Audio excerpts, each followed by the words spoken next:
একজন mentally unstable লোক, সে দেখল যে অন্য একজন প্লেন থেকে সোনার বাড়ি ঠাসা একটি গাড়ি ঠেলে ফেলে দিচ্ছে। সোনার বারগুলো পুরো প্লেন জুড়ে ছড়িয়ে ছিটিয়ে পড়ল। সে কেবিনের দরজা খুলল এবং নিজের বন্দুক দিয়ে পাইলটকে প্লেন থেকে লাফ দিতে বাধ্য করল। তার সঙ্গী রায়ান দরজা থেকে প্লেনটিকে সর্বোচ্চ উচ্চতার দিকে ঠেলে দিল। ইঞ্জিনের গর্জনের সাথে সাথে প্লেনটি মুহূর্তের জন্য নিয়ন্ত্রণ হারিয়ে সরাসরি বিমানবন্দরের দিকে ধেয়ে গেল। ডজন ডজন বিলাসবহুল গাড়ি চুরমার হয়ে গেল।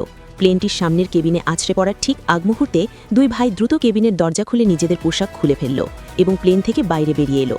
এক ভয়াবহ বিস্ফোরণের সাথে সাথে এই কড়া পাহারায় থাকা গুদামটি সরাসরি আক্রান্ত হল। আশেপাশের পুলিশ এবং নিরাপত্তা কর্মীরা সোনার বারগুলো কুড়িয়ে নেওয়া ছাড়া আর কিছুই করতে পারল না। দেখা গেল যে তারা আসলে এক টুকরো মূল্যবান সোনা চুরি করার চেষ্টা করছিল। অন্যদের মনোযোগ আকর্ষণ করার জন্যই তারা এসব করেছিল। সেই সুযোগে রুদ্র এবং রাফি গোপন কক্ষে ঢুকে তাদের কাজ শুরু করে। শেষ পর্যন্ত তারা সফলভাবে কাজ শেষ করল। বৃদ্ধ লোকটি যাওয়ার আগে একটি সোনার বার লুকিয়ে রাখতে ভুলল না। এটি তার বাকি জীবন নিশ্চিন্তে কাটানোর জন্য যথেষ্ট ছিল।